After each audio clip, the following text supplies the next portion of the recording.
Sophonie, chapitre 1. La parole de l'Éternel qui fut adressée à Sophonie, fils de Cushi, fils de Guédalia, fils d'Amaria, fils d'Ézéchias, au temps de Josias, fils d'Amon, roi de Juda. Je détruirai tout sur la face de la terre, dit l'Éternel. Je détruirai les hommes et les bêtes, les oiseaux du ciel et les poissons de la mer, les objets de scandale et les méchants avec eux. J'exterminerai les hommes de la face de la terre, dit l'Éternel. J'étendrai ma main sur Juda et sur tous les habitants de Jérusalem.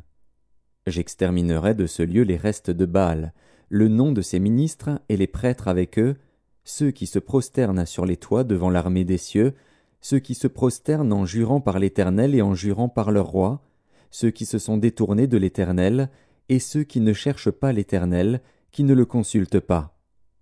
Silence devant le Seigneur, l'Éternel, car le jour de l'Éternel est proche, car l'Éternel a préparé le sacrifice, il a choisi ses conviés. Au jour du sacrifice de l'Éternel, je châtierai les princes et les fils du roi, et tous ceux qui portent des vêtements étrangers. En ce jour-là, je châtierai tous ceux qui sautent par-dessus le seuil, ceux qui remplissent de violence et de fraude la maison de leur maître. En ce jour-là, dit l'Éternel, il y aura des cris à la porte des poissons, des lamentations dans l'autre quartier de la ville, et un grand désastre sur les collines. Gémissez, habitants de Maktesh, car tous ceux qui trafiquent sont détruits, tous les hommes chargés d'argent sont exterminés. En ce temps-là, je fouillerai Jérusalem avec des lampes, et je châtierai les hommes qui reposent sur leur lit, et qui disent dans leur cœur, « L'Éternel ne fait ni bien ni mal. » Leurs biens seront au pillage, et leurs maisons seront dévastées. Ils auront bâti des maisons qu'ils n'habiteront plus, ils auront planté des vignes dont ils ne boiront plus le vin. Le grand jour de l'Éternel est proche, il est proche, il arrive en toute hâte. Le jour de l'Éternel fait entendre sa voix, et le héraut pousse des cris amers. Ce jour est un jour de fureur, un jour de détresse et d'angoisse, un jour de ravage et de destruction, un jour de ténèbres et d'obscurité, un jour de nuées et de brouillard, un jour où retentiront la trompette et les cris de guerre contre les villes fortes et les tours élevées. Je mettrai les hommes dans la détresse, et ils marcheront comme des aveugles, parce qu'ils ont péché contre l'Éternel. Je répandrai leur sang comme de la poussière, et leur chair comme de l'ordure. Ni leur argent ni leur or ne pourront les délivrer au jour de la fureur de l'Éternel. Par le feu de sa jalousie, tout le pays sera consumé, car il détruira soudain tous les habitants du pays. Sophonie, chapitre 2. Rentrez en vous-même, examinez-vous, nation sans pudeur, avant que le décret s'exécute et que ce jour passe comme la balle, avant que la colère ardente de l'Éternel fonde sur vous, avant que le jour de la colère de l'Éternel fonde sur vous. Cherchez l'Éternel, vous tous, humbles du pays, qui pratiquez ses ordonnances. Recherchez la justice, recherchez l'humilité. Peut-être serez-vous épargnés au jour de la colère de l'Éternel. Car Gaza sera délaissée, Ascalon sera réduite en désert, Asdod sera chassé en plein midi, Écron sera déraciné. Malheur aux habitants des côtes de la mer, à la nation des Kérétiens. L'Éternel a parlé contre toi, Canaan, pays des Philistins.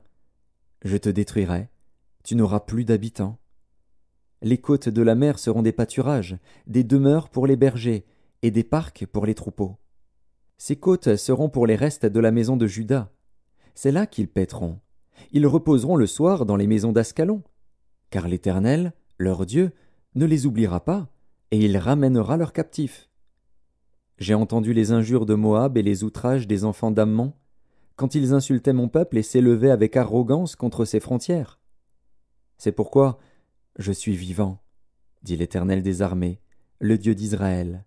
Moab sera comme Sodome, et les enfants d'Ammon comme Gomorrhe, un lieu couvert de ronces, une mine de sel, un désert pour toujours. Le reste de mon peuple les pillera, le reste de ma nation les possédera. Cela leur arrivera pour leur orgueil, parce qu'ils ont insulté et traité avec arrogance le peuple de l'Éternel des armées. L'Éternel sera terrible contre eux, car il anéantira tous les dieux de la terre. Et chacun se prosternera devant lui dans son pays, dans toutes les îles des nations. Vous aussi, Éthiopiens, vous serez frappés par mon épée. Il étendra sa main sur le septentrion, il détruira la Syrie, et il fera de Ninive une solitude, une terre aride comme le désert. Des troupeaux se coucheront au milieu d'elle, des animaux de toute espèce. Le pélican et le hérisson habiteront parmi les chapiteaux de ses colonnes. Des cris retentiront aux fenêtres. La dévastation sera sur le seuil, car les lambris de cèdre seront arrachés. Voilà donc cette ville joyeuse, qui s'assied avec assurance, et qui dit en son cœur, « Moi, et rien que moi. » Et quoi? Elle est en ruine, c'est un repère pour les bêtes. Tous ceux qui passeront près d'elle siffleront et agiteront la main. Sophonie, chapitre 3. Malheur à la ville rebelle et souillée, à la ville pleine d'oppresseurs. Elle n'écoute aucune voix, elle n'a point égard à la correction. Elle ne se confie pas en l'Éternel, elle ne s'approche pas de son Dieu. Ses chefs au milieu d'elle sont des lions rugissants. Ses juges sont des loups du soir qui ne gardent rien pour le matin. Ses prophètes sont téméraires, infidèles. Ses sacrificateurs profanent les choses saintes, violent la loi. L'Éternel est juste au milieu d'elle, il ne commet point d'iniquité. Chaque matin il produit à la lumière ses jugements, sans jamais y manquer. Mais celui qui est inique ne connaît pas la honte. J'ai exterminé des nations, leurs tours sont détruites. J'ai dévasté leurs rues, plus de passants. Leurs villes sont ravagées, plus d'hommes, plus d'habitants. Je disais, si du moins tu voulais me craindre, avoir égard à la correction, ta demeure ne serait pas détruite, tous les châtiments dont je t'ai menacé n'arriveraient pas. Mais ils se sont hâtés de pervertir toutes leurs actions. Attendez-moi donc, dit l'Éternel, au jour où je me lèverai pour le butin, car j'ai résolu de rassembler les nations, de rassembler les royaumes, pour répandre sur eux ma fureur, toute l'ardeur de ma colère. Car par le feu de ma jalousie tout le pays sera consumé. Alors je donnerai au peuple des lèvres pures, afin qu'ils invoquent tous le nom de l'Éternel, pour le servir d'un commun accord. D'au-delà des fleuves de l'Éthiopie, mes adorateurs, mes dispersés, m'apporteront des offrandes. En ce jour-là, tu n'auras plus à rougir de toutes tes actions par lesquelles tu as péché contre moi. Car alors j'ôterai du milieu de toi ceux qui triomphaient avec arrogance, et tu ne t'enorgueilliras plus sur ma montagne sainte. Je laisserai au milieu de toi un peuple humble et petit, qui trouvera son refuge dans le nom de l'Éternel. Les restes d'Israël ne commettront point d'iniquité, ils ne diront point de mensonge, et il ne se trouvera pas dans leur bouche une langue trompeuse. Mais ils paîtront, ils se reposeront, et personne ne les troublera. Pousse des cris de joie, fille de Sion, pousse des cris d'allégresse, Israël. Réjouis-toi et triomphe de tout ton cœur, fille de Jérusalem. L'Éternel a détourné tes châtiments, il a éloigné ton ennemi. Le roi d'Israël, l'Éternel, est au milieu de toi. Tu n'as plus de malheur à éprouver. En ce jour-là, on dira à Jérusalem, « Ne crains rien.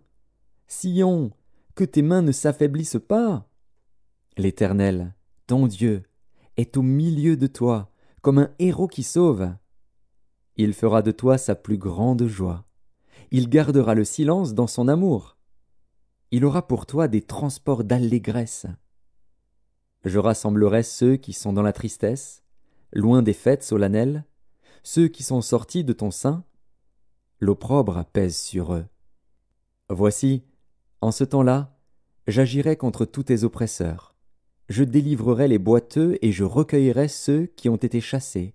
Je ferai d'eux un sujet de louange et de gloire dans tous les pays où ils sont en opprobre. En ce temps-là, je vous ramènerai. En ce temps-là, je vous rassemblerai. Car je ferai de vous un sujet de gloire et de louange parmi tous les peuples de la terre, quand je ramènerai vos captifs sous vos yeux, dit l'Éternel.